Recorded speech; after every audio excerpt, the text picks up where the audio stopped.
안녕하세요, 나이프 리페어입니다. 이번 작업은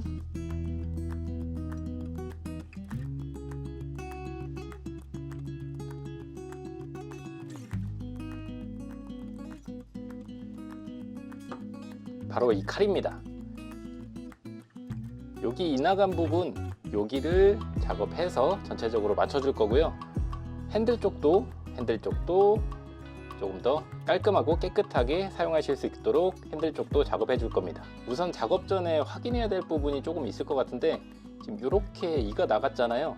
근데 이 위쪽 보면은 바로 여기 부분까지 지금 잡아주는 부분인데, 반대쪽을 보면 여기 잡아주는 부분이 여기잖아요. 여기까지 날이 깨진 걸 볼 수 있어요. 이 날 깨진 부분은 그대로 라인만 잡아서 작업을 하게 되면 이 끝 부분이 많이 두꺼워지게 됩니다. 그래서 전체적으로 칼날 라인을 한번 잡아주고, 그리고 두께를 다시 맞춰줄 겁니다. 두께를 맞춰주면서 이 오른쪽 면과 왼쪽 면, 이 강철 부분 나온 부분이 서로 다른데 이 부분도 조금 더 잡아주도록 할게요. 그리고 영상 보시면서 궁금한 부분이 있으면 댓글 남겨주시면 영상으로 간단하게 제작을 해드리고 있으니까, 궁금한 부분이 있으면 댓글로 남겨주시면 감사하겠습니다. 자, 그럼 작업을 시작해 보도록 하겠습니다. 작업은 핸들 쪽 먼저 작업해 줄 거라서 이렇게 보호 테이프로 날 쪽을 감싸주고 핸들 작업을 합니다. 날 쪽은 한번 이렇게 보호 테이프로 감싸주고 핸들 작업을 할게요.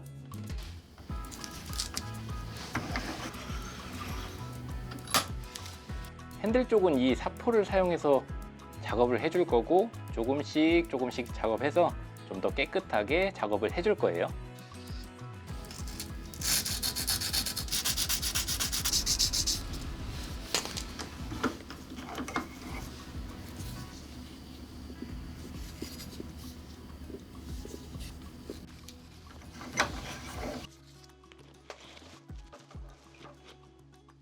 네, 이렇게 1000입도까지 작업을 끝냈습니다.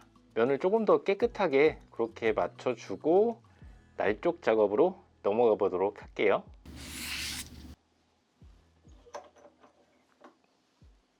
네, 이렇게 핸들 작업은 끝났고요. 사포는 2000방 정도까지만 올리셔도 되고, 그 이상은 다이아몬드 컴파운드를 이용해서 좀 더 높게 올려주셔도 되고, 그 이상 올리시려면은 케미컬 종류의 연마제로 한 번 더 올리셔도 됩니다. 하지만 이거는 많이 높게 올라간 건 아니고 적당선에서 이렇게 마무리하고 이제 날 쪽 작업으로 넘어갈게요. 핸들은 이렇게 보호 테이프를 감싸주고 날 쪽 작업을 해줄 건데, 이 작업들마다 사실 작업 시간이 짧진 않습니다. 굉장히 좀 오래 걸리는 작업들이에요. 그래서 지금도 이 날 쪽 작업도 단시간에 끝나는 작업은 아니고 굉장히 오래 걸리는 작업이 되겠습니다. 날 작업은 시작하기 전에 여기 날 끝에 두께를 한번 측정하고 다음 작업으로 넘어가 볼게요. 두께는 요 끝에를 기준으로 잡는데, 이 끝부분만 두께를 잡는 게 아니라서 이 끝부분하고 여기서 한 1cm 정도 이 위에, 그리고 여기 중간 정도의 두께도 같이 측정을 해줄 겁니다. 이렇게 놓고 두께를 제일 끝부분을 이렇게 잡아서 측정을 해보면 0.24 정도 나오네요.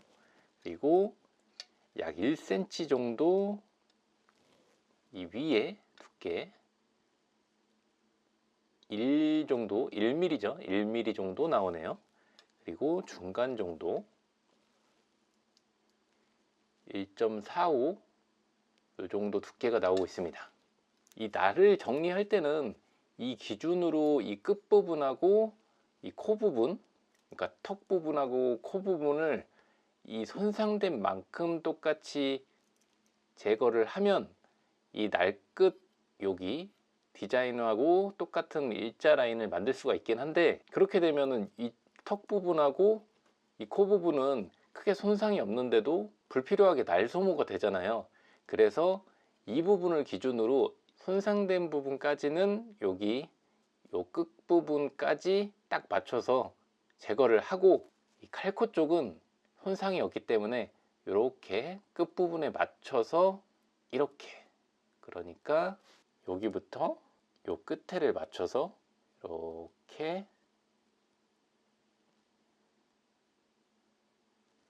이렇게 맞춰주는 게 아무래도 이 날폭, 위의 날폭을 이 위쪽 라인까지 올리지 않아도 되기 때문에 조금은 더 날을 더 오랫동안 쓸 수 있겠죠. 그래서 이렇게 라인을 잡고 작업해 줄게요. 칼떡 부분도 마찬가지로 요 끝 부분하고 여기 손상된 부분, 그 다음에 크게 손상된 부분, 이 라인으로 이렇게 연결을 해서 라인을 잡고 작업을 하겠습니다. 이 손상된 부분은 요 기계에서 아까 그려둔 라인대로 이렇게 작업을 할 거고, 이렇게 한 번씩 조금씩 날려넣어서 제거를 하면서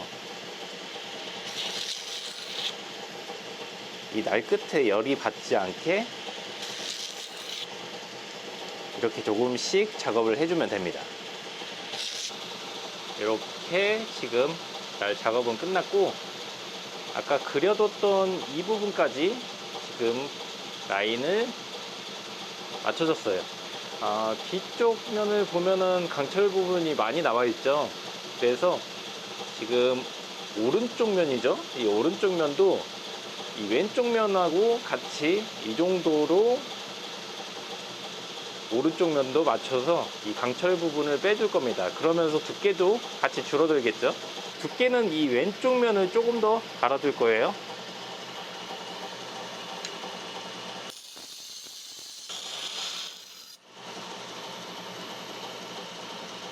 이렇게 조금씩, 지금 스크래치 보시면은 조금씩 갈려나가는 걸 볼 수 있습니다.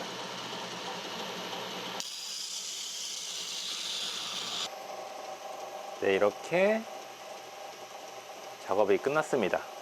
칼 작업을 하면서 제가 이 칼날 끝부분만 연마를 해서 작업을 마무리 하는데, 이게 사실 지금처럼 이렇게 전체적으로 깎아내는 게 아니면은 수공 작업으로는 전체적으로 이만큼을 깎아내기는 굉장히 어렵고, 그렇다 보니까 이 끝날만 갈아서 많이 쓰시다가 지금처럼 이렇게 큰 손상이나 아니면은 많이 이쪽 끝부분까지 많이 사용하게 되면은 이 작업을 해주시는 게 훨씬 더 유리합니다. 그리고 이 전체적인 면도 좀 더 깔끔하게 될 수가 있고요. 수공 작업으로 아무리 깎아내도 이 정도까지밖에 깎아내지 못하는데, 사실상 이 위쪽 부분이 두껍기 때문에 사용감은 날 끝에만 좋아지고, 그러니까 날 끝에만 개선되는 거죠. 그렇게 되고 전체적인 사용감은 크게 변하지 않는 게 문제입니다. 그래서 지금처럼 전체적으로 깎아낼 수 있는 이런 작업을 해주는 게 훨씬 더 좋고, 그래서 끝날만 갈아서 충분히 사용하시다가 큰 작업을 맡기시는 게 더 좋습니다. 자, 그럼 이 표면을 한번 정리를 해 줄게요. 한 번 더 이 표면을 작업을 해 줄 건데, 핸들 쪽 작업과 마찬가지로 작업을 해 줄 겁니다.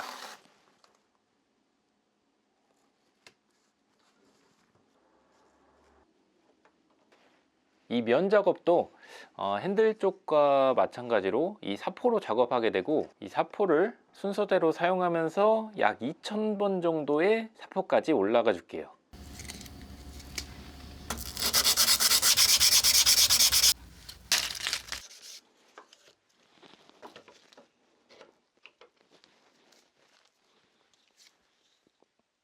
네, 이렇게 지금 수공으로 첫 번째 단계의 작업이 끝났고요. 사포는 핸들 쪽과 마찬가지로 한 2000번 정도 그렇게 올라가 주고 표면을 한 번 더 말끔하게 만들어 주겠습니다.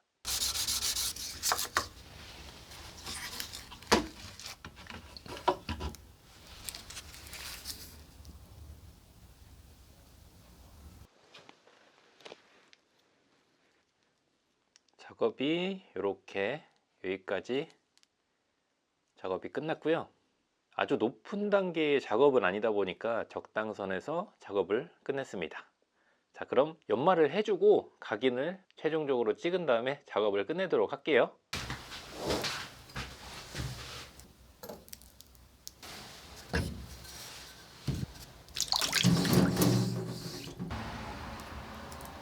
지금 날 쪽 부분이 상당히 얇기 때문에 가볍게 이 숫돌들을 사용해서 가볍게만 날 쪽 끝만 연마해서 연마를 끝낼 거고요. 연마 작업이 끝나고 두께를 다시 한번 봐야 되겠지만 이전과 비슷한 두께로 마감이 됐을 거예요. 그래서 성능이 이전보다 떨어지지 않고 그대로 유지하면서 작업이 끝나게 됩니다.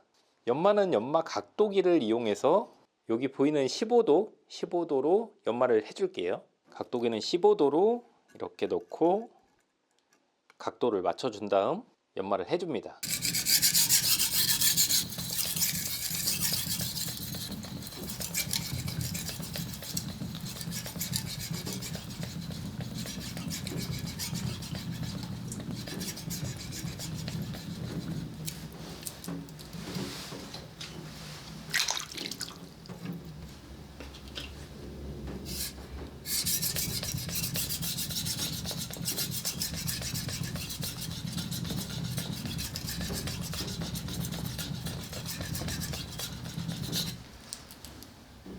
날 끝쪽을 가까이서 보여드리면 날 끝부분이 이렇게 얇게 반짝이는 걸 볼 수 있습니다. 날 테스트는 간단하게 신문지로만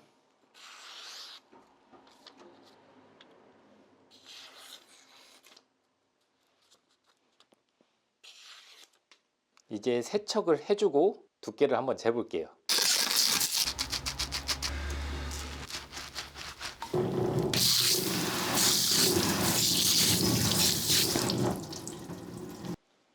네, 작업은 이렇게 끝났고 한번 두께를 한번 재볼게요. 두께는 끝날 쪽이 0.17 정도가 나오고 있네요. 그리고 약 1cm 위쪽 0.73이 나오고 있고 그 위쪽이 1cm 정도 위쪽이 1.22가 나오고 있네요. 네, 이렇게 두께가 기존하고 비슷하게 유지되면 성능도 기존하고 근접하거나 좀 더 개선된 날 성능을 보여주게 됩니다. 그럼 여기 각인을 찍어주고 작업을 끝내겠습니다.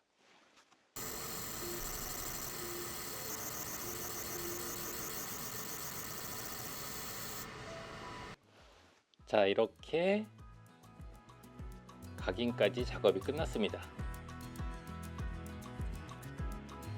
영상 끝까지 봐주셔서 감사드리고 칼 수리 관련해서 궁금한 부분이 있으시면 댓글로 남겨주세요.